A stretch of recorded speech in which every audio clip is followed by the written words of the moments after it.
Hello guys, today we are recreating a shot from one of my favorite films, Birdman. Surrealism is a recurring theme in this film, as our protagonist constantly goes through scenes where we question what's real and what isn't. So let me break down the different elements in this shot. First, we have the protagonist floating in midair. He is framed by a rectangular window. On the right side of the frame is a green sofa that has some clothing on it. And on the left side of the frame, we have a shelf and also some clothing hanging on the wall. But I'm not a VFX expert, so I'm not entirely sure how they made this happen in the film. So I came up with two potential ways to try and recreate this. Let's take a look at what we did. Even though the location didn't quite fully match the original shot, we had to make it work since we didn't have enough budget to rent multiple locations for each shot. While we were setting up the camera, Joseph brought in the props and the furniture and tried to arrange them in a way that would match the original look. Since the room we were filming in was full of white walls, we placed a 12 by 12 piece of black cloth behind us so that we could prevent the light from bouncing around as much. We started out with our first plan, which was to place our actor on top of a shelf that we covered with green cloth. However, the location was still giving us some difficulties because we couldn't place the camera far back enough to get the right frame. So we took it off the tripod and tried to place it on the counter. So we brought in a rice bag that we put under the camera. This epitomizes the low budget mentality, so that we could really fix it in place and that it would remain static.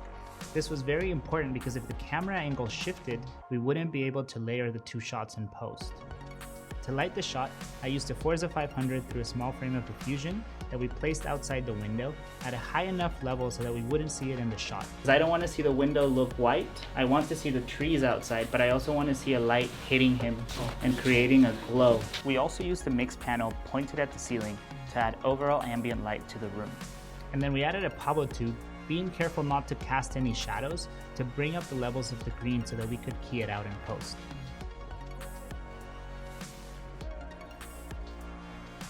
Once the lights were set, we rolled the cameras for about 15 seconds with our talent sitting on top of that shelf with the green screen cloth. After that, we removed both the talent and the shelf from the shot, and we got a clean plate of the background so that we could layer that in post. At this point, we were ready to move to our second plan, so we brought in a green screen that we placed in the living room. To light it up, we placed two Pablo tubes on either side of the screen. And to try and match the lighting from our previous shot, we brought in a Forza 300 and placed the light through a small frame of diffusion that we partially flagged off to cut off the light from the back of the actor. We also kept the mix panel that we were using from before.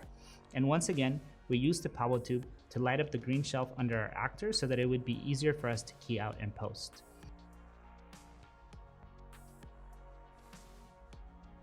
So we did a few things to make sure that our frame would match as close as possible. We measured the distance from the actor to the camera, and then once we put him in the green screen area, we placed him the same distance from the camera as before. So if you see our current frame and the original, you can tell that we're matching pretty closely. Let's take a look at the final result.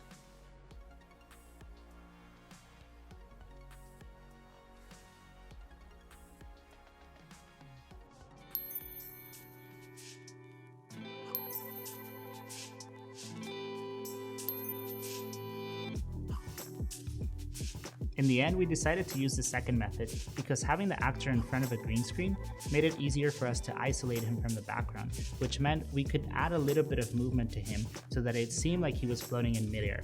Let us know in the comments how you guys would have done it. And as always, make sure to subscribe to the Nanlite channel, leave us a like, and may the Forza be with you.